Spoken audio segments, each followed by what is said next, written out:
So we're going to have a quiz tomorrow, and the first part of that quiz, it's a 50-50 shot on each question. It's either a G or a D. It's either growth or decay. Simple as that, right? So you're going to have a whole long set of questions, and you just, number one, is it a growth or is it a decay? Number two, is it a growth or a decay? So let's take a look at this first one.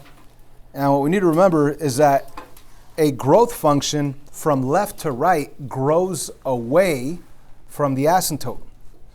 A growth function from left to right grows away from the asymptote. A decay function from left to right decays towards the asymptote. So what's happening here on this function? It's decaying towards the asymptote. From left to right, it's decaying towards the asymptote y equals -1. So this is a decay function. Everybody should put a D right there for that one. So it'd be a good idea to sketch this. I know you don't feel like you have to do a perfect graph. I would just do, like, let's say if I wanted to sketch this in my notebook, I would just do something like this and then put the -1, -2, -3. And we'd see that the asymptote is right there at -1. Then I would show this curve decaying towards that asymptote. And you actually draw it like if it's actually touching the asymptote, but we know it never actually touches, it just infinitely approaches. And of course, you do need an arrow on this side as well. Another good thing to practice on any one of these is to state the end behavior. So let's write this. As x approaches -infinity, that's really saying as you look at this function to the left, right? X, here's x. So number line 1, 2, 3, -1, -2, -3. As x approaches -infinity, as you look at this graph to the left, where's it going to the left? It's going down to negative on the y. So as x approaches -infinity, f of x, which means y, also approaches -infinity. And now let's say the other way around. As x approaches positive infinity, that means as I look at this thing to the what? Left or right? Right. To the right. Positive infinity on x is to the right. So as you look at this thing to the right, from left to right, what's happening? It's approaching what? It's always decaying towards that asymptote value, and that asymptote value is what? -1. So as x approaches positive infinity, the y values, the f of x values, approach -1. So these are good things to copy down because you're going to be asked many of these things on the quiz tomorrow. Let's also might as well state the domain and range of this decay function. So the domain are your x values, and we do know that this graph does go to the right forever, right? It keeps going this way forever. And it does go to the left forever. Even though it's going down, it continues to go to the left. So the graph does exist way over here, but it's just way down there, right? So it does go to the left and to the right forever. So that's where we would say the domain is all real numbers. As a matter of fact, just like parabolas, the domain of any parabola is x equals all real numbers. Just like parabolas, growth or a decay function is just the same, x equals all real numbers. It goes to the left and to the right forever. But the range is a different story. The range is more fun to think about. The range, does this graph exist at -10 down here somewhere on the y? Yes. Does it exist at -2? Yes. Does it exist at 0? No. At 1? No. At 3? No. Nowhere up here does it exist. Does it exist at -1? It actually doesn't exist at -1. It infinitely gets closer to it, but it's definitely never touching it. So it's below -1. So how are we going to say that this entire graph right here is at, or, I mean, not at, but below -1? We're going to say y is what? Less than -1. You can't even put or equal to, because or equal to implies that it actually touches. So anyways, I threw in a lot of the concepts that you're going to see on the quiz tomorrow. But then again, half of it is just looking at it and saying just G or D, growth or decay. So let's go back to that, just practicing G or D. How about this guy right here? Go ahead and jot that down. Again, a quick way to sketch it would just be to do your x, your y, that's disgusting, and do that asymptote value at y equals -3. And then you draw your graph from that asymptote, and as you go from left to right, what happens? It grows away from the asymptote. You guys saw it grow away from the asymptote from left to right. So what does that mean? Is this a growth or a decay function? Growth. That's right. There's a G right there. Let's move on, shall we? Let's try another. What do you guys say that is? Growth or decay? I heard decay, then I heard growth. What's up? Are we sure? Let me ask you this. How do we look at graphs? Left to right. So let's look at this graph. Let me draw it.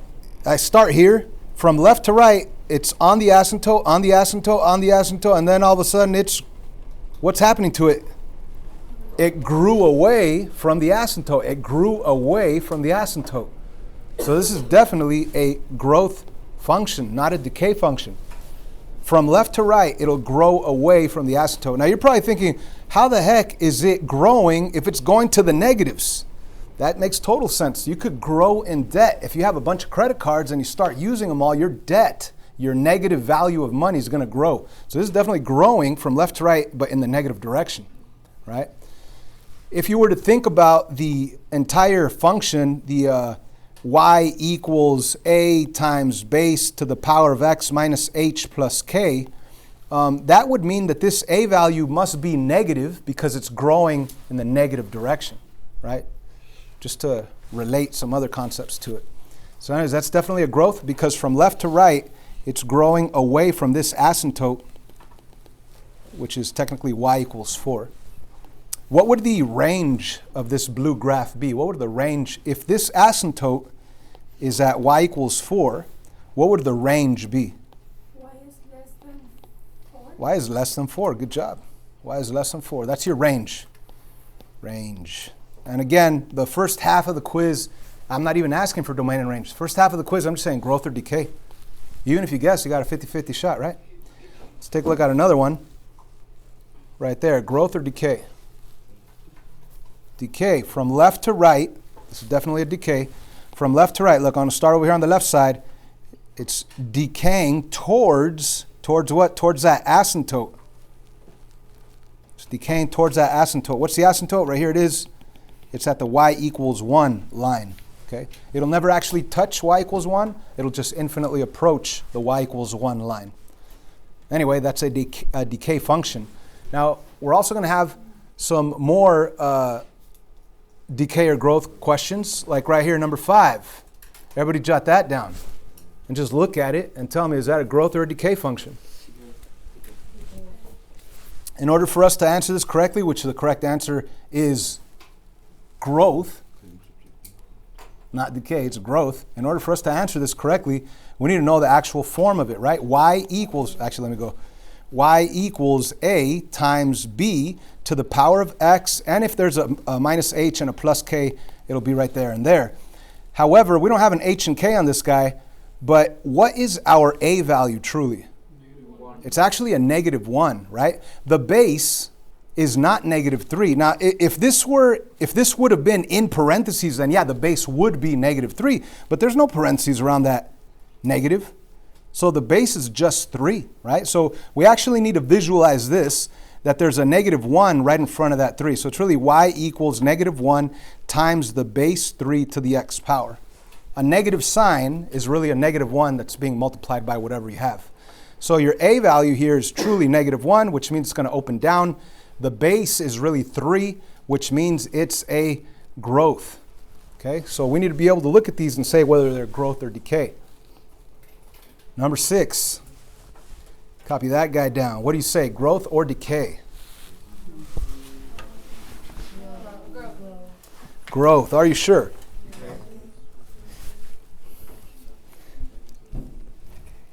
Some people are saying decay, some people are saying growth. The correct answer is growth. Now, if you're thinking, oh, I'm going to cancel the 3 and the 3, and I'm going to cancel the 4 and the a, and I'll get a 1/2, that's wrong. Why? Because you're multiplying before dealing with exponents, right? PEMDAS. Exponents come before multiplication. You cannot multiply. So the fact is, your a value is 3/8. That's your a value. And your base is 4/3. Now, again, going back to y equals a times b to the x minus h plus k, that b value if it's a value less than 1, greater than 0 but less than 1, it's going to be a decay function. If it's a value greater than 1, it's going to be a growth function.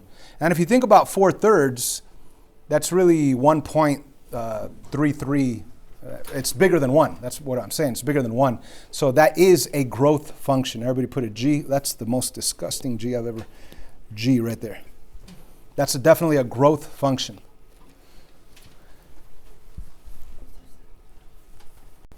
So once again, just because you have a fraction, that doesn't make it a decay function. You got to think about what 4/3 really is. It's really a 1 1/3. It's greater than 1. Anytime your base is greater than 1, that's a growth factor. It's a growth function. If your base is a fraction or a decimal that's less than 1, then that's a decay, right? But it has to be in this format. If it's not in this format, you can't really see the values. That'll come into play in a little while. Let's take a look at number 7 right here. Growth or decay. This is a curveball, and I haven't talked about it. So I'm expecting you to say decay when it's actually growth. And now you know you're thinking, what the heck, Salgado, you just said that if it's a fraction less than 1, it's a decay, right? But there's a negative exponent up here. And that's not good, right? That's not good. We need it to look like this. And this does not have a negative exponent up here, right? So we need to think about, or here's the actual math that happens on this situation. That negative is really a -1 that's being multiplied by x, right? So that's really 98 times the fraction 1/3 to the power of -1 to the power of x. Now, why am I doing that? Because that negative sign, that -1, is going to cause this to have a -1 and this to have a -1, which means it's going to be the reciprocal of 1/3. The reciprocal of 1/3 is actually 3, which really means that your base is 3, which is greater than 1, so it's a growth function. That's the only curveball, and I'm telling you right now, you are going to see at least one of those on the quiz tomorrow. So if there's a negative sign in front of the x, that's not the form that we're used to. We're used to seeing a x minus h plus k. If there's a negative sign, that negative sign is really a -1 that's on your base, and the power of -1 on the base is going to cause it to flip. So what you actually have is 98 to the 3/1 to the x. That negative sign disappears once you flip that base with the reciprocal of it. So that's really a 98 times 3 to the power of x. And a 3 is definitely greater than 1, so this is definitely a growth function. Growth. Do you get that? Negative signs, flip the base. Yay? Nay? Try it. Negative sign, flip the base. Number 8, jot it down.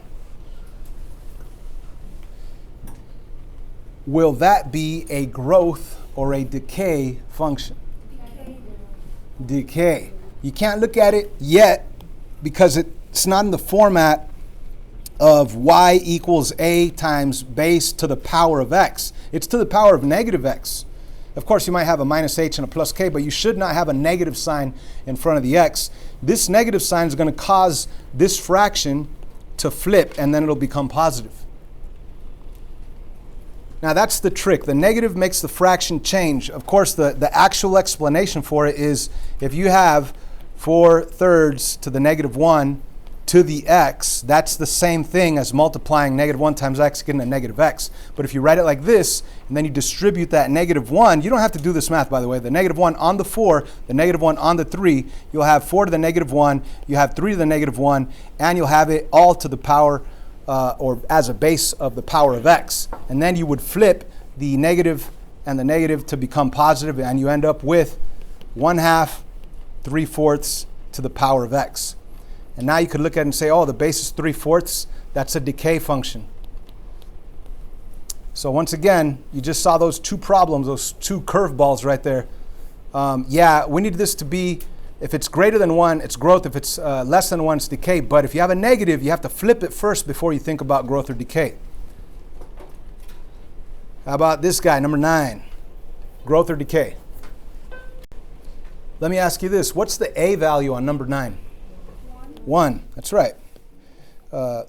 Y equals a times the base. What's the base? 0.99. 0.99.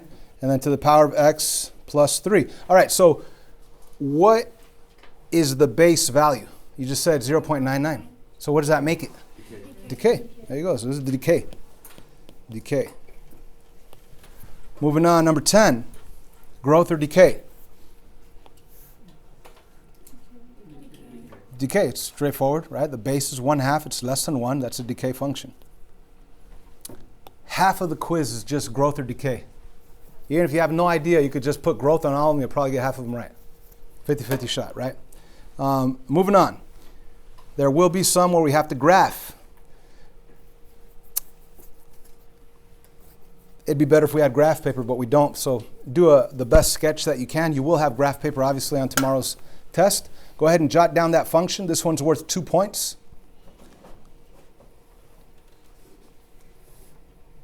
How do we graph these exponential growth or decay functions? How do we graph them? You make an XY table? Make an XY table. But even before making that XY table, what should we do? Box it in. Box it in. So box this in, ignoring H and K. So H is what? 0. K is what? 1. 1. All right. So that means I'm not moving left or right, but I am moving 1 up once I actually get the coordinates on this XY table of this original, because I want to ignore the H and the K. Well, the K because there's no H. Now, we must use consecutive integer inputs like -3, -2, -1, 0, 1, 2, 3. Let's begin with the easiest one, which is 0. Plug in 0 right there. What's 2 to the 0? 1. And what's 1 times 1.5? 1.5. A lot of people freak out because we have decimals, but that's okay. Now, what kind of function is this? Is this a growth function or a decay function? How do we know it's growth? The growth factor, the base, is 2. So it's going to be growing by 2. So if I take this $1.50 and make it grow by 2, what's it going to be? $1.50 times 2. $3. $3 times 2. 6. 6 times 2. 12. And 12 is obviously off this graph, so I don't even need to worry about it, really. And going backwards, if I'm multiplying by 2 to get this way, I'd have to go backwards, multiplying by the reciprocal of 2, which is really multiplying by half, right? Half of 12 is 6. Half of 6 is 3. Half of 150, half of 3 is 150. 150, half of 150 is 0.75. 0.75, 75 cents. And then half of that, it gets weird, right? We'll get something like a 30.3 something. But the bottom line is it's going to be getting smaller and smaller, right? Infinitely getting closer to nothing. And that's only nothing because I'm ignoring this K value, right? Once I put the K value, I have my asymptote at 1. Anyway, let's plot what we have so far. 0, 1.5. Here's 0, 1.5. Let's go to 1, 3. 1, 1, 2, 3. Let's go to 2, 6. 2, 1, 2, 3, 4, 5, 6. And if you go to the negatives, you go to -1 and then 0.75 of the way up, 3/4 of the way up. It's not even, it's more than half, but not even all the way up. So it's right here, 0.75 of the way up. Now, if I took half of that, you could even do it visually right here. From right here to here, if you do half of that distance, you're probably going to end up right here. So let's put that dot right there. And then half of that would be closer, half of that would be closer. At that point, it looks like it's on there. And this way, it's going to look like it's infinitely approaching that asymptote of 0. But this parent graph in the box has the asymptote of 0 because I'm ignoring the actual K value. The actual K value is the actual asymptote.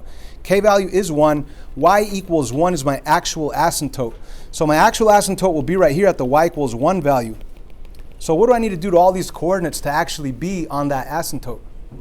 Move them either H and K, but H, there is no H, so K, move them all 1 up. So move every single blue dot 1 up, 1 up, 1 up to that point, 1 up to that point. Wait, what did I do? Did it wrong.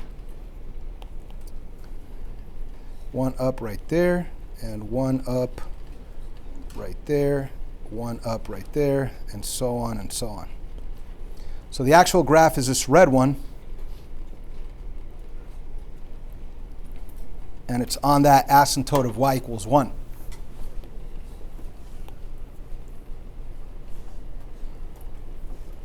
Try this one. Jot that down, make a sketch,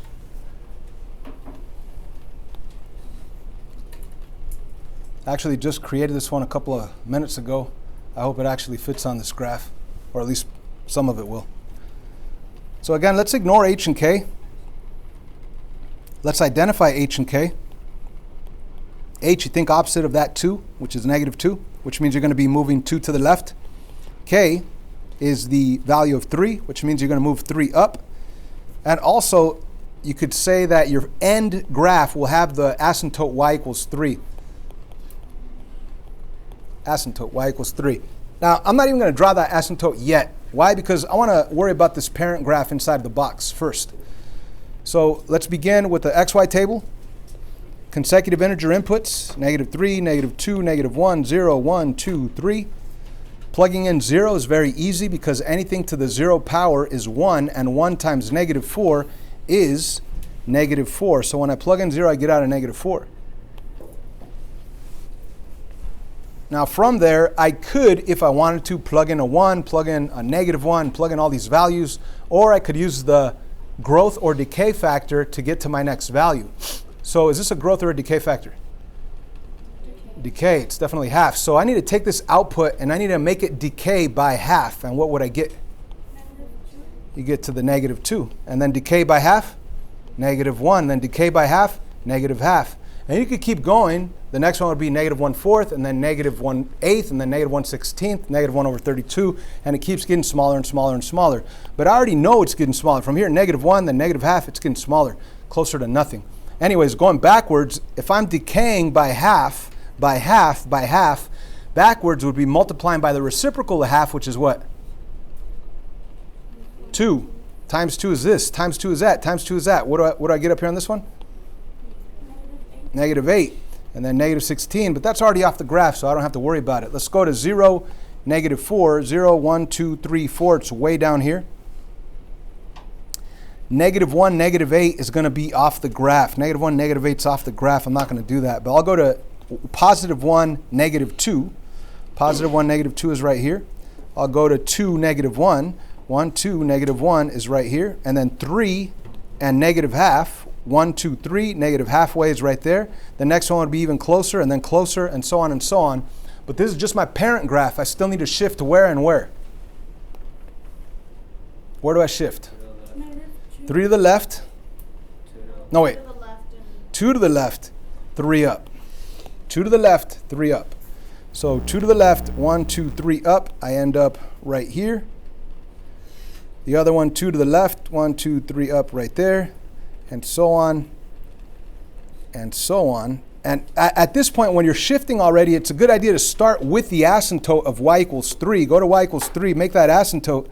That way you'll get a real good feeling of where your graph is going. It's getting closer and closer, infinitely closer to that asymptote. You draw it like if it's actually on it, but you know it's never on it. It just infinitely approaches it, never actually touches it. So there's your graph. It's that blue one. If you accidentally drew this red one, just put some X's on it so I know that that's not the right one on your quiz. And there's just a handful of questions left. Check it out. Number 15, state the domain of number 11, 12 above. All right, so here's 11, 12. What's the domain right there? X is all real numbers. X equals all real numbers, right? On any one of these, the domains are going to be X equals all real numbers. So let's put that, X equals all real numbers. Number 16, state the range of 13, 14. Okay, this one over here is 13, 14. So the domain's X equals all real numbers, but they want the range. The range is Y is what? Is it above a certain value or below a certain value? It's below your asymptote value 3. So Y is less than 3. That's your range for that guy. So the range for this one is Y is less than 3. And then number 17 says on 16, 7, oh man, I messed up on the numbers right there. What I meant to say is on this guy above, on 11, 12 above, as x approaches negative infinity, f of x approaches what? So on this guy above, as x approaches negative infinity, where does your graph go towards negative infinity to the left? It goes to what y value? 1. To the asymptote value of 1. So that's what we're going to have to fill in on tomorrow's quiz. Put a 1 right there. And number 18, which is talking about this guy up here. It says, as x approaches positive infinity, let me write it down right below here. As x approaches positive infinity, f of x will approach what? Positive 3. Positive 3. There you go.